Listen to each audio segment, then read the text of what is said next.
नमस्कार, आप देख रहे हैं शिक्षा बाई आकांक्षा। मैं हूं आपके साथ आकांक्षा वर्मा। तो चलिए शुरुआत करते हैं आज की कहानी की, जिसका शीर्षक है बाघ और लालची व्यक्ति। बहुत समय पहले की बात है। एक गांव के पास एक घना जंगल था। उस जंगल में एक भयंकर बाघ रहता था। वह बहुत ही चालाक और शक्तिशाली था, किंतु जंगल में शिकार कम होने के कारण वह अब गांव की ओर आने लगा था। गांव के लोग उससे बहुत डरे हुए थे, क्योंकि वह जानवरों के साथ-साथ कभी-कभी गांव के लोगों पर भी हमला कर देता था। उसी गांव में रामलाल नाम का एक व्यक्ति रहता था। वह बहुत ही लालची और स्वार्थी था।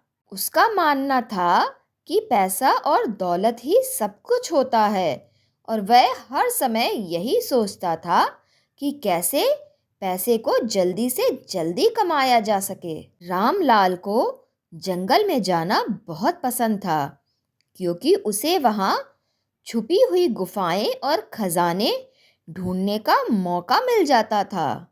उसने कई बार गांव के लोगों से सुना था कि जंगल में पुराने समय के राजाओं के खजाने छुपे होने की उम्मीद है। एक दिन रामलाल जंगल में घूमते घूमते बहुत दूर निकल गया। अचानक उसे एक बहुत बड़ी और रहस्यमयी गुफा दिखी। उस गुफा के बाहर बड़े बड़े पंजों के निशान थे। पहले तो रामलाल उन पंजों के निशान को देखकर थोड़ा डर गया, किंतु फिर उसके ऊपर उसका लालच हावी हो गया। उसने सोचा कि अगर गुफा में कोई खजाना है तो वह मेरा ही होगा। मुझे डरने की कोई जरूरत नहीं है। वह धीरे धीरे गुफा के अंदर जाने लगा। अंदर जाकर उसने गुफा में बिखरे हुए सोने के सिक्के और गहने देखे। उन्हें देखकर रामलाल की आंखें तो चमक उठीं। उसने जल्दी जल्दी सिक्के उठाए और अपने पास रखे थैलों में खूब सारे जेवर और सिक्के भर लिए। रामलाल जब उस खजाने से एक सोने का हार उठा रहा था, तभी उसने एक भयानक गर्जना सुनी।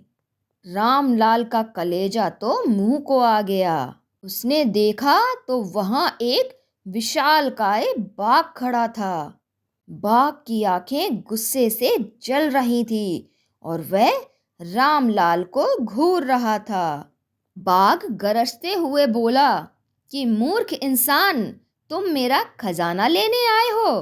तुम्हें पता नहीं है ये मेरा इलाका है। रामलाल कांपने लगा और उसने हाथ जोड़ते हुए बोला कि मुझे माफ कर दो महाराज, मुझे नहीं पता था कि ये आपका खजाना है। मैं तो यहाँ बस बस केवल घूमने ही आया था। शेर हंसते हुए बोला कि हाँ, तुम्हारी जेबों में जो सिक्के भरे हैं उससे पता लग रहा है कि तुमने चोरी की है। रामलाल तो डर के मारे रोने लगा और कहने लगा, मुझे माफ कर दीजिए, मैं आज के बाद आपके इलाके में कभी नहीं आऊंगा। बाघ ने थोड़ी देर सोचा और फिर बोला कि ठीक है, अगर तुम मेरी एक शर्त मान लोगे तो मैं तुम्हें छोड़ दूंगा। रामलाल को बचने का अब कोई रास्ता नहीं दिख रहा था। उसने तुरंत कहा, हाँ हाँ बताइए, मैं आपकी शर्त पूरी करूंगा। शेर ने एक पेड़ की तरफ इशारा करते हुए कहा कि उस पेड़ के नीचे एक गड्ढा है। उस गड्ढे में से तुम मुझे 50 सोने के सिक्के निकाल के दो। अगर तुमने ऐसा कर दिया तो मैं तुम्हें माफ कर दूंगा। रामलाल तुरंत भागकर उस पेड़ के पास गया और उसने गड्ढे के अंदर झांका।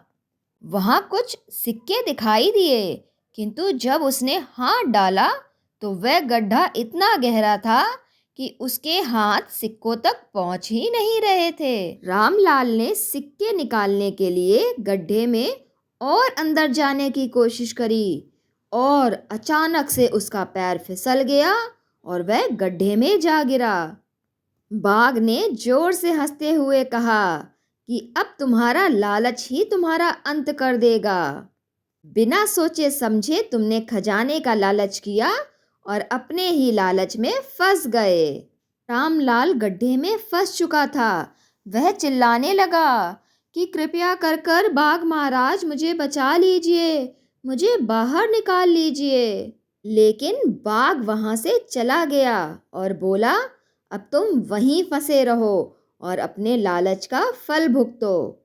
रामलाल ने कई दिनों तक हर तरह से उस गड्ढे से निकलने की कोशिश की, किंतु वह कामयाब नहीं हो सका और जिंदगी भर के लिए उसी गड्ढे में फंसा रह गया। इस कहानी से हमें यह सीख मिलती है कि हमें दूसरों के पैसों पर अपनी नीयत खराब नहीं करनी चाहिए। धन्यवाद।